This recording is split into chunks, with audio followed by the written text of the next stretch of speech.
Look at probability, and specifically with coins, and these ideas can be somewhat complex. And not to mention that these questions that the book asks us are actually a little vague. So, probability of tossing two heads with two coins. Okay, so I'm going to just quickly, I'm not very good at this. Oh, perfect, I get circles. I was going to draw those by freehand, but that wasn't going to work very well. Let's just copy that guy, duplicate. Excellent. Okay, so we got two coins, and on the coins you either have a heads or you have a tails side, or you have a tails and a head side, right? And we'll call this coin 1 and coin 2. So let's assume the coins are independent of each other, right? Probability of tossing two heads, and we have our two coins. Well, we go ahead and we flip, how am I going to represent this? With a check mark. We flip coin 1. Okay, and you get a head or a tail. Makes a lot of sense. And then you go ahead and flip coin 2, and same concept. You get a head or a tail, and a head or a tail. Okay. Now, in this scenario, we flipped coin 1 first and coin 2 second.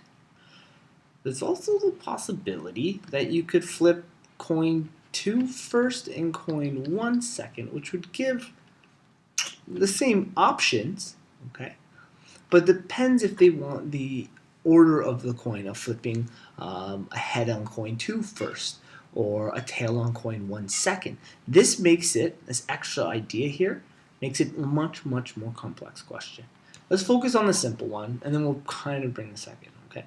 So, by looking at just sheer numbers here, there's a total of 4 outcomes, right? We have a total of 4. So each of these is a probability out of 4.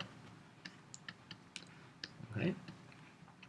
And again, this out of 4 idea can be oversimplified. We'll work it out of 4, but I'll talk about how it could potentially be something else.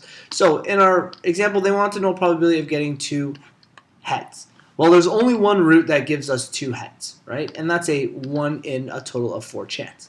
There is a route that gives us a head, and then you get a head tail, or you can get a tail tail, or a tail head. Okay, we'll use yellow to represent those other ones. And each of these ideas has a 1 in 4 chance. Okay, so 2 heads. Let's move over this complex idea just to draw this out. So 2 heads. In this one here, we went heads, tails, and this is where that order idea again. This one we went tails, heads, and the last one we went tails, tails. Now the question asks probability of tossing 2 heads. Okay, here's 2 heads. We have a 1 in 4 chance, except that this idea here is kind of the same. Here's the probability of getting 1 head and 1 tail.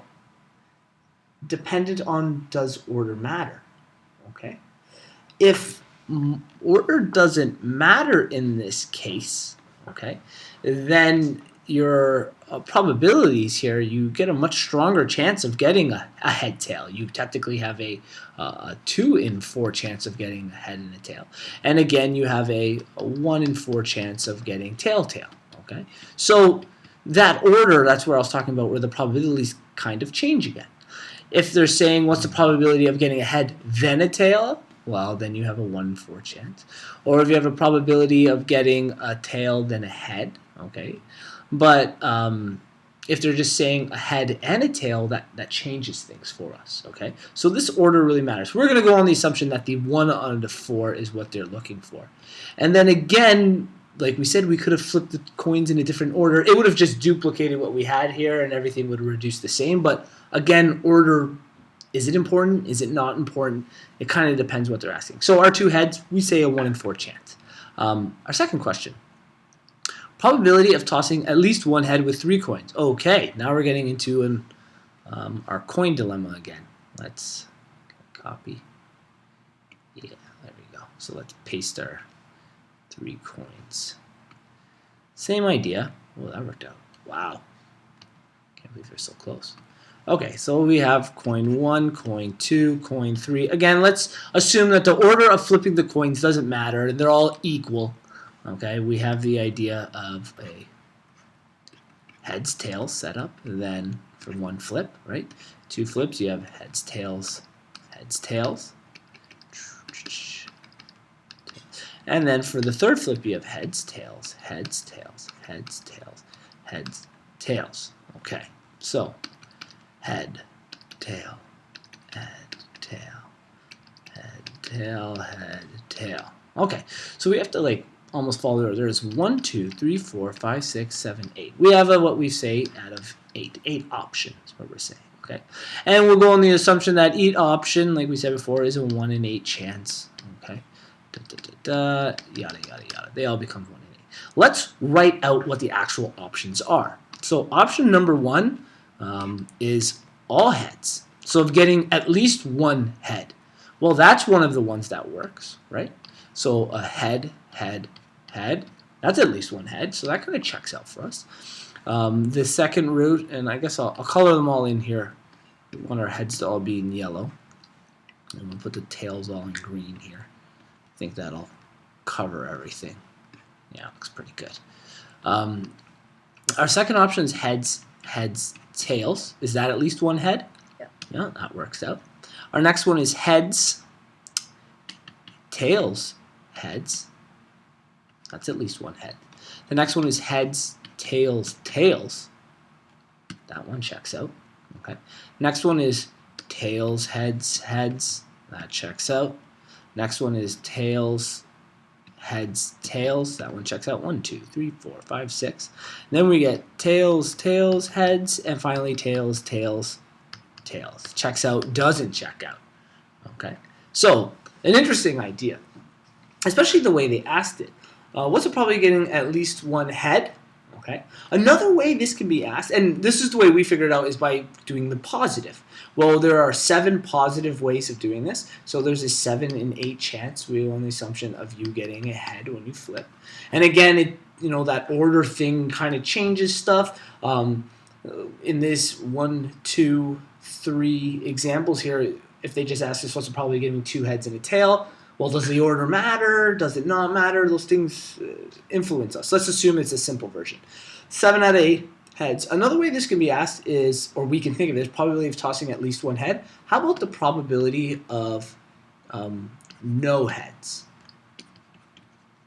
Okay, that might have been easier to think about. Probability of no heads. Quickly looking at this, how many probabilities of no heads are there?